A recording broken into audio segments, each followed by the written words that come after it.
You don't need me to tell you that making a game takes a long time. Even making a small game takes a long time compared to, well, making most other things. Wouldn't it be nice if you had access to people who wanted to buy that game? Wouldn't it be even nicer if you could check that before you spent all that time making the game? Today, we're going to talk about ways that you can validate if you have access to an audience to play your game. This is also called distribution, and it's a big focus for businesses and for people that want to start businesses because if you don't have distribution, you can't make sales. This is something I've learned the hard way in the past uncountable attempts that I've tried to make things. And I'll tell you a little story to start it off with one of the first projects I decided to make on my own. I made a, let's say, community building app for indie musicians. Now, of the problems I had doing that, there's one very, very large problem, and that is, I didn't know any indie musicians. I didn't have access to any of them. I didn't even really have a way to get feedback on what I was doing, and I just kept making it and making it, thinking that, oh, obviously, this is how you make it better. This will make people like it. I was wrong, by the way. I was wrong on many fronts with that, but I never got very far, and unsurprisingly, that didn't do very well. So today we're going to talk about 3 ways of validating that you have access to an audience for your game. These are ways that I haven't necessarily tried for games, but I think they are really interesting things for you to look at, and I really think that this could be a great way for you to see who you have access to when you go to make a game, so that you can hopefully be more successful when you ship that game. Let's talk about how we're going to do it. And the first one I'm going to mention is kind of what I'll call the status quo. It's you make the Steam page and you hope you get wish lists. This is what almost everyone does. It's what I did with Trace Hunters, and it kind of works, kind of. Steam doesn't necessarily help you access people in any way, shape, or form unless you do something yourself. And I did have access to people that wanted to play a game kind of like what I was doing, albeit a very small number of them. And most of that I got through Twitter or through running ads or various other methods that were just like minimally effective. One of the most effective ways in this case was content creators, and I've talked about using content creators as a way to reach an audience, and I mention that again here because that is part of distribution. Content creators that play games already have an audience. They already have distribution for the game that they're playing. That's a very good thing for you, and that's why so many people want to go to content creators and want their game in front of content creators, especially ones with a large audience. But let's back up to that Steam page thing. The unfortunate thing here is that you have to pay $100 to get that Steam page up, and you don't get anything for that $100 outside of here's access to make a Steam page. That doesn't help you verify that you have access to an audience who wants to play the game that you're making. When I first started making Trace Hunters, I looked at it from the standpoint of a person making a startup, and I heard, oh, early Steam page, cool, that means like first couple weeks, right? And no, wrong, it turns out. So the first Steam page I had for Trace Hunters was awful. I think most of it was kind of just default cubes in there. There were like blocky buildings and everything, and most things didn't really exist. And that didn't really work for me, as you might have guessed. So I don't think you should really get that Steam page out as soon as possible. In fact, wait a little bit because it's, well, until you start marketing it in some way and you start executing on your marketing plan, you're not going to get anything from that. So in my mind, you should have a fairly polished Steam page when you go in and you launch that thing. You should have screenshots that are relatively reminiscent of your final art. You should have a trailer, even though I didn't for Arcane Realms. Oh well. And you should have some good capsule art in there that really encapsulates, what it's like to play that game. More downside about this one is it takes a lot of time to get all of that in place, and that's more time until you can validate that there's an audience for your game. So again, not a great fit for trying to do this early. The final thing about Steam is they control access to your customers. Generally speaking, that's bad.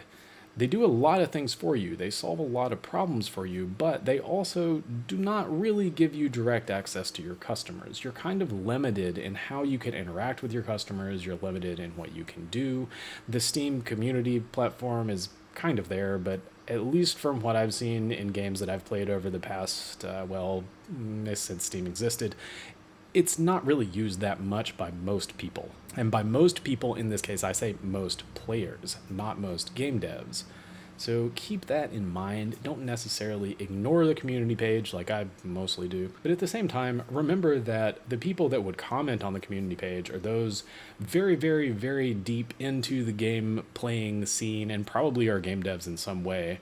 So they may not represent your final customer. Okay, cool. I'm not saying don't make a Steam page. Please make a Steam page. That's how you're going to sell your game. They handle a lot of problems for you. But there are some other ways I think you can try to have direct access to your customers and to also hopefully get it in a little bit early and for free so that you don't have to waste that $100. You don't have to go into all of that effort for getting all the things you need on your Steam page live. That said, let's go into our second method. This is one that existed quite a while ago and it kind of faded off for several reasons I'll talk about, but that is to pre-sell your game. Just sell it before it's finished. And this is more or less a common strategy in many other businesses. There's all kinds of things that people do that they just sell them before they're done. It's common in even large companies, for example. I've definitely worked in startups in the past where, guess what? Sales goes and sells a feature before it's been built. And if they can't sell the feature, then we're probably not going to build it because it's not going to help the company. And you can do a sort of similar thing for games as well. There is a catch with pre-sales, and that's that if you don't sell enough, you need to refund the money. Do not necessarily count on all of that money to fund your development. And if you do decide to axe the thing, refund people. That's really important. There's a lot of different ways that you can do this. And especially in 2025, it's actually really simple to do. You just sign up with Stripe or PayPal, have a PayPal link, and then have a download. That's it. Way back when Steam started, you would have to hire a developer to do all of these kind of things. And it was really expensive to do. But today it's very simple. In fact, I could make one today and you guys could make one today if you wanted to.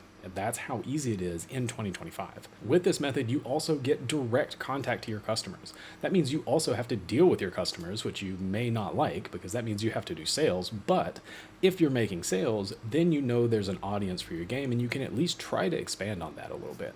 I haven't tried pre-selling games personally, but I think it is a kind of interesting method for you to try. Unfortunately, though, people have got burned on pre-sales a lot, and I don't think the general audience is really willing to lean into pre-sales that much, especially with respect to pre-sales in other goods. Also, one downside of doing this for games is that the price of that game is more or less fixed between $0 and $70, and in the context of all other things you could sell, that's incredibly low. So you're going to need a very, very large number of sales before you can be confident that you have access to enough of an audience to sell that game successfully. I've talked enough about this one. This is actually not my favorite approach, and that gets us to the third one, which is part of this pre-sale thing, except we're not going to sell something. That is just making the landing page and doing a mailing list. This one is much, much, much more simple. You still get direct access to your customers. They don't have to pay you anything, so it's a little bit weaker signal, but it really helps you with that numbers game to make sure you get enough of a list going on there. Well, there's one very important thing about mailing lists, especially over just using Steam, and that's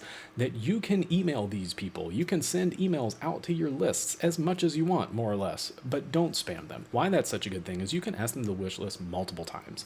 Everybody that signs up for your mailing list is not going to immediately wish list your game. They may sign up for a different reason. Maybe you have some different kind of content that they just liked and they wanted to follow the project. But guess what? Over time, you can turn that sort of interested person into a customer, either through a wish list or a sale, and that's a very good thing. This is something that I did plan to execute with Arcane Realms, and I decided to put that game aside before I got to it, but I would still definitely be doing this. In fact, I would have done this before I made the Steam page. So how do you execute this? You need to determine a minimum number of signups on that wish list that says, this number is enough for me to want to make this game and commit to making this game and go and make the Steam page. Typically, at least in context of other businesses, you would put a time limit on this. Maybe in the next month, you would say, I want to have 1,000 signups on my wait list. And that could be a metric that you might use to decide if you're going to make that game versus another game. And because these things are so cheap to make, you can make a lot of them. You can make a bunch of landing pages, a bunch of emailing lists, and have people sign up and then decide which of those you're going to make. If you decide not to make one of them, you don't have to refund anyone. There's no real downside of that. Most people aren't super invested in a mailing list anyway, and you can just send an email out and say, hey, this game is canceled, blah, blah, blah. Check out this other one I'm making. Maybe they'll go subscribe to that one, and that's even more beneficial for you. Again, I want to be crystal clear here. I'm not saying don't use Steam at all. Use Steam for what it's really good for, and that's for handling all of the tax situations, all of the sales. Stripe does that too, but you need to do a little bit more work with Stripe. Let Steam handle getting updates of your game out. Let Steam handle multiplying the efforts that you've done on your own. That's where it really shines, because when you hit discovery queue or something, for example, that really blows up how many people can see your game. So if you use this kind of two-stage approach of you have your own marketing through your mailing list that you're contacting people and you're reaching out to people on, and you have Steam pushing you after you've got your game going, then that creates a nice snowball effect where people that buy on Steam may sign up to your mailing list, people that sign up on your mailing list may buy on Steam, and you can use that going forward for other games if you want to do that. I kind of like this topic enough that I'll probably write a newsletter article on it, or I'll make another dedicated video on mailing lists at some point. So maybe look for that in the future. Hopefully that's been useful for you all if you're looking at making a new game, or you're looking at a way to see, do I even have access to people that would want to play this game? I know I didn't talk about what you would do with that landing page, but you can do a lot of things with it. You can post on socials, you can even run some small ads in targeted communities. Don't spend a ton of money on that if you do ads. You can do all kinds of stuff with it. It just opens up a lot of different possibilities. If you're new around here, my name's Kyle. I do videos like this one every week here on the channel, so go ahead and hit that subscribe button. Give me a like down there if you liked it. Leave me a comment down below. Let me know what you think, and I'll see you next time.